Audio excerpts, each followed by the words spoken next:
Bengal tiger మా cinema నిన్న విడుదలైంది. విడుదలై మన తెలుగు 2 రాష్ట్రాలు ప్రేక్షకుల నుంచి ఆదరింపబడుతుంది. ఎందుకంటే సినిమా స్ట్రెంగ్త్ చూపిస్తుంది. మనం ఎంత ముందు రిలీజ్ ముందు ఎంత మాట్లాడినా ఆడియన్స్ చూడాలి, ఆడియన్స్ ఆ సినిమా రియాక్షన్ ఉంటుంది, అప్పుడు నేను ఇంటరాక్ట్ అవుతే బాగుంటుందనే ఉద్దేశంతో సినిమా రిలీజ్ అయిన తర్వాత మీకు ప్రస్తుతం ఇంటర్వ్యూ ఇస్తానని చెప్పాను అన్నమాట. సినిమా నేను చూశాను, ప్రేక్షకులతో పాటు చూశాను. వాళ్ళు చాలా ఎంజాయ్ చేస్తున్నారు. మా పోసాని మురళీకృష్ణ గారు, తర్వాత పృథ్వీ గారు కాంబినేషను, రవితేజ గారితో, రవితేజ ఆయనే ఎంటర్టైనింగ్ కామెడీ చేస్తుంటారు. సో వీళ్ళ ముగ్గురు కాంబినేషన్ తోటి చాలా ఎంజాయ్ చేస్తూ ప్రజలు విజిల్స్, కేకలు అన్ని రకాలుగానే ఎంజాయ్ చేస్తున్నారు. అన్ని సెంటర్లోనూ ఇదే రిపోర్ట్ అనమాట. మన సినిమా అనేది బెంగాల్ టైగర్ అనేది ఒక్క మాస్ అని కాదు, ఒక క్లాస్ అని కాదు, అందరికీ కుదిరేట్టు, అందరూ ఎంజాయ్ చేసేట్టు మాస్ ఎలిమెంట్స్ ఉన్నాయి. తర్వాత ఫ్యామిలీ సెంటిమెంట్స్ సీన్స్ ఉన్నాయి. అందరికీ ఆకర్షించబడేట్టు మేము చేసామన్నమాట. మాస్ వాళ్ళకి మాస్ ఉంది, ఫ్యామిలీ వాళ్ళకి ఫ్యామిలీ సెంటిమెంట్స్ ఉన్నాయి. చాలా మంచి స్టోరీ ఉంది. తండ్రి తల్లికి ఉన్న వాళ్ళ రియాక్షన్ అంతా ఉంటుంది. తర్వాత రొమాన్స్ అన్ని మిళితంతో ప్రతిదీ కలిపి చేసింది ఒక కాక్టైల్ లాంటిదన్నమాట మా బెంగాల్ టైగర్.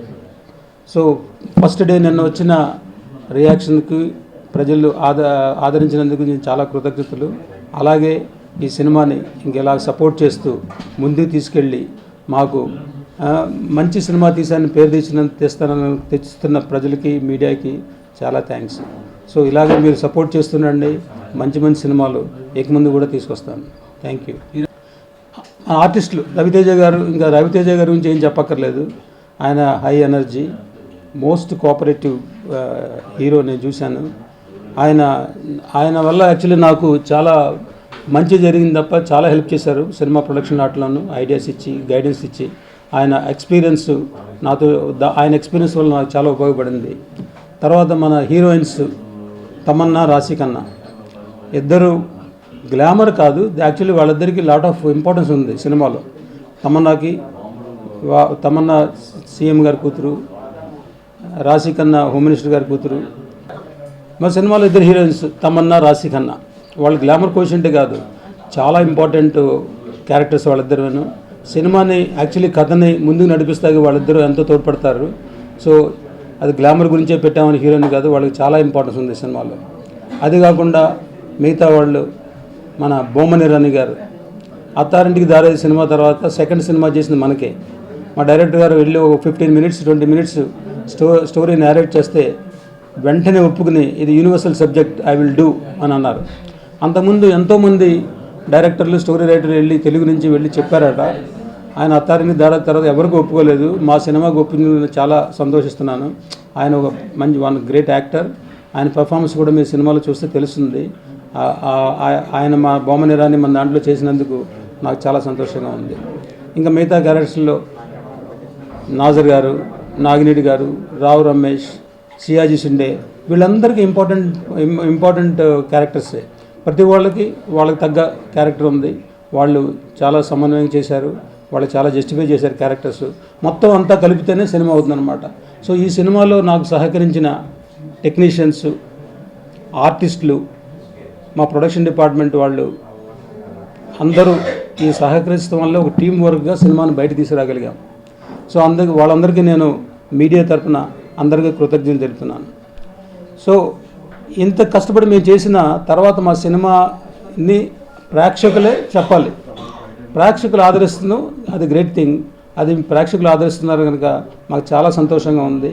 సో వాళ్ళకి ఇంకొకసారి కృతజ్ఞతలు. ఆ మీడియా వాళ్ళ సపోర్ట్ వల్ల చాలా ఇంపార్టెంట్ అది. ఇంకా వస్తే మ్యూజిక్, బీమ్స్ ఇంతకుముందు ఒక 4-5 సినిమాలు చేశాడు, చిన్న సినిమాలు. నేను ఇంతకుముందు చిన్న సినిమాలు చేశాను. కానీ అతనిలో టాలెంట్ ఉంది. ఆ టాలెంట్ని గుర్తించి డైరెక్టర్ గారు సంపత్, హీరో గారు చెప్తే హీరో గారు కూడా చూసి ఇతను నాకే కొంచెం చిన్న డౌట్ ఉండేది, ఈ సినిమాకి కొంచెం ఎవరన్నా నోటెడ్ మ్యూజిక్ డైరెక్టర్ పెట్టుకుంటే బాగుంటుంది కదా అని నాకు ఉండేది. ఒకసారి రవితేజ గారు నాకు చాలా కాన్ఫిడెంట్గా చెప్పారన్నమాట. సో అలాగే బీమ్స్ మా అందరి నమ్మకాన్ని నిలబెట్టుకుని బ్రహ్మాండమైన ట్యూన్స్ ఇచ్చాడు.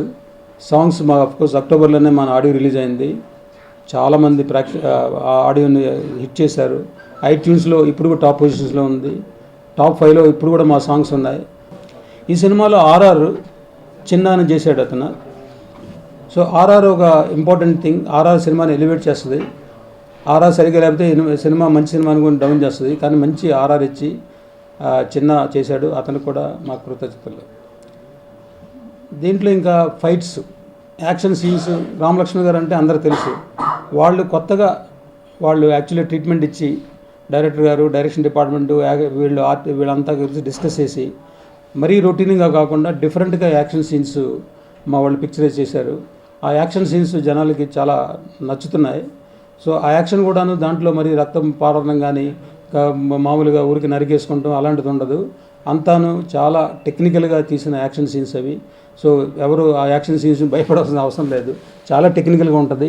Mostly breaking bones, not getting blood అనమాట. అలాంటి టైప్ ఆఫ్లో చాలా టెక్నికల్గా చాలా చేశారు రామలక్ష్మణ్ గారు. సో నిజంగా వాళ్ళకి నేను ఈ సినిమా పరంగా కృతజ్ఞత చెప్పాలి. ఇంకా ఆ సినిమాలో ఉన్న హైలైట్స్ ఏమిటి, మన పోసాని, పృథ్వీ, రవితేజ గారి కాంబినేషన్లో ఉన్న కామెడీ అది చాలా బాగుంటుంది. సో తర్వాత తమన్నా, బొమ్మనేరాని వాళ్ళ మధ్యన ఉన్న సంఘర్షణ, రవితేజకి ఏమిటి అసలు what is the mission of Ravi Teja అనేది. తర్వాత ఇంటర్వెల్ బ్యాంగు చాలా ఇంట్రెస్టింగ్గా ఉంటుంది, చాలా సర్ప్రైజింగ్గా ఉంటుంది. సాంగ్స్ ఎంత ట్యూన్స్ ఎంత బాగున్నాయో మేము పిక్చరైజ్ కూడాను అంత బాగా చేసాం. 2 సాంగ్స్ స్విట్జర్లాండ్లో చేసాం, మిగతా 2 సాంగ్స్ సెట్లో చేసాం, ఒక సాంగ్ ఓపెన్లో చేసాము. ఆల్మోస్ట్ మా బెంగాల్ టైగర్ ఇంట్రడక్షన్ సాంగ్కి 120 డాన్సర్స్ తోటి, మంచి కాస్ట్యూమ్స్ తోటి, డిఫరెంట్ గెటప్స్తో చేసాము. సో అది చాలామంది లైక్ చేస్తున్నారు. తమన్నాతో 2 సాంగ్స్ ఉన్నాయి. రాశికన్నా సోల్గా ఒకటి ఉంది, వాళ్ళిద్దరి కాంబినేషన్లో ఒకటి ఉంది. ఆ సాంగ్స్ చాలా అందరికీ పిక్చరైజేషన్ పరంగా ఉంది. ఇంకా ప్రొడక్షన్ వాల్యూస్ నేను ఎక్కడా కాంప్రమైజ్ అవ్వలేదు. ప్రొడక్షన్ వాల్యూస్ ఏం కావాలంటే డైరెక్షన్ డిపార్ట్మెంట్ కానీ, డైరెక్టర్ గారు కానీ, కెమెరామెన్ కానీ ఇది కావాలి అది కావాలంటే okay it is there available, please take it అన్నాను. అది మీకు సినిమా పరంగా కలుస్తుంది. నాకైతే ఖర్చు అయింది అనుకోండి, కానీ సినిమా పరంగా మీకు తెలుస్తుంది అది ఎంత ప్రొడక్షన్ వాల్యూస్ ఉన్నాయో. కానీ ఇంపార్టెంట్ అంటే మనం ఖర్చు పెట్టింది స్క్రీన్ మీద కనపడాలి. దానికి నేను చేస్తుంటాను అన్నమాట.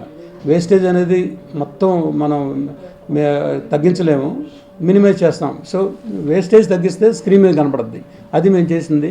స్క్రీన్లో మీ సినిమా చూస్తే ప్రొడక్షన్ వాల్యూస్ మీకు బాగా తెలుస్తాయి. గెస్ట్ ఆర్టిస్ట్ చేసింది స్పెషల్ పర్ఫార్మెన్స్, తను కూడా చాలా బాగా చేసింది. ఆ సీన్ కూడా ఇంట్రెస్టింగ్గా ఉంటుంది. ఇంటర్వెల్ బ్యాంగ్ అయితే వెరీ గ్రేట్ అండ్ సర్ప్రైజింగ్. మీరు చూస్తే మీకు అర్థమవుతుంది. తర్వాత సెకండ్ హాఫ్లో అసలు ఏమిటి దీని అందరికీ మన బెంగాల్ టైగర్ మిషన్ ఏమిటి అది సెకండ్ హాఫ్లో రివీల్ అవుద్ది. ఆ మిషన్ ఎలాగ అచీవ్ చేస్తాడనేది సెకండ్ హాఫ్లో ఉంటుంది. ఇవి క్రిటికల్ ఇంపార్టెంట్ సీన్స్ అన్నమాట మన సినిమాలో. ఇంకా మన బ్రహ్మానందం గారు. సో బ్రహ్మానందం గారు ఉంటేనే జనాలు విజిల్స్ వేస్తుంటారు, కేకలేస్తుంటారు. ఆయన మనకి సెకండ్ హాఫ్లో అమలాపాల్ అని ఒక ప్రెస్ రిపోర్టర్గా వస్తారు. అమలాపాల్ అంటే అమలాపురంలో వచ్చిన పాల్ అట, అందుకని ఆయనే కట్ చేసుకుని అమలాపాల్ అన్నారు. సో ఆయన చాలా ఇంపార్టెంట్ సీను. తర్వాత 24 అవర్స్ ఎపిసోడ్ అని ఒకటి వస్తుంది. ఆ 24 అవర్స్ ఎపిసోడ్ సినిమాకి కీలకమైన ఎపిసోడ్ అనమాట.